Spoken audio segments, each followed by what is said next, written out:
À 79 printemps, Calypso Rose, la doyenne du festival, envoûte toujours autant la jeunesse.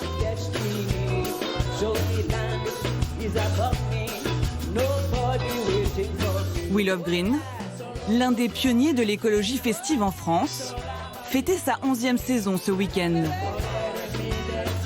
2 jours de musique au vert, en plein cœur du bois de Vincennes. Ce qui est super bien, c'est que déjà, il n'y a pas de mégots par terre. On voit qu'à chaque fois, les gens, ils vont directement aux poubelles. Sur chaque verre, ça c'est top, ça c'est vraiment top. Et voilà, il y a plein de trucs qui sont faits. Il y a les toilettes qui sont sèches. C'est des petits pas, mais c'est pas grave. Tous les petits gestes comptent. S'amuser en faisant attention à la planète.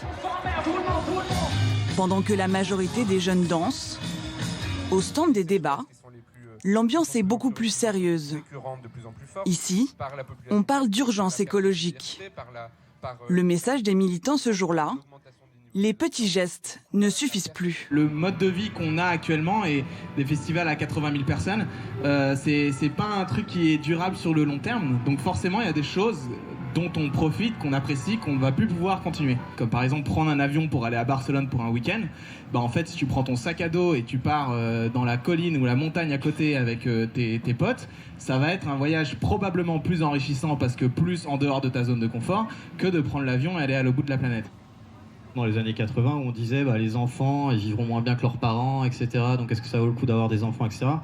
Maintenant, on n'en est même plus là. Est-ce que ces enfants-là, est-ce qu'on leur laisse le droit d'être parents, sachant qu'il y aura peut-être plus de monde habitable pour accueillir leur progéniture. Donc en fait, ça repose la question de la filiation. Et la filiation, elle devient un vecteur politique. Parce que voilà, cette génération, elle naît en quelque sorte dans une impasse. Donc elle est dans une situation politique qui est un peu cruelle. D'après l'ONG, cette génération sacrifiée doit maintenant atteindre la désobéissance civile.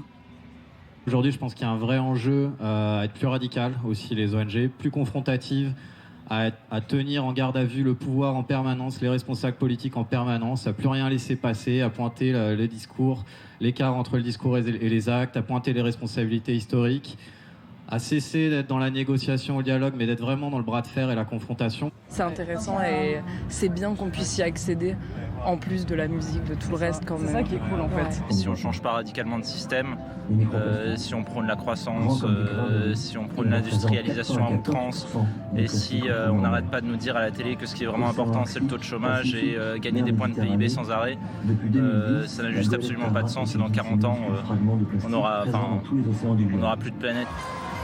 La jeunesse, nouveau pilier de l'écologie. Cette année, 80 000 personnes sont venues se déhancher. Pour chaque festivalier, les organisateurs s'engagent à planter un arbre sur la planète.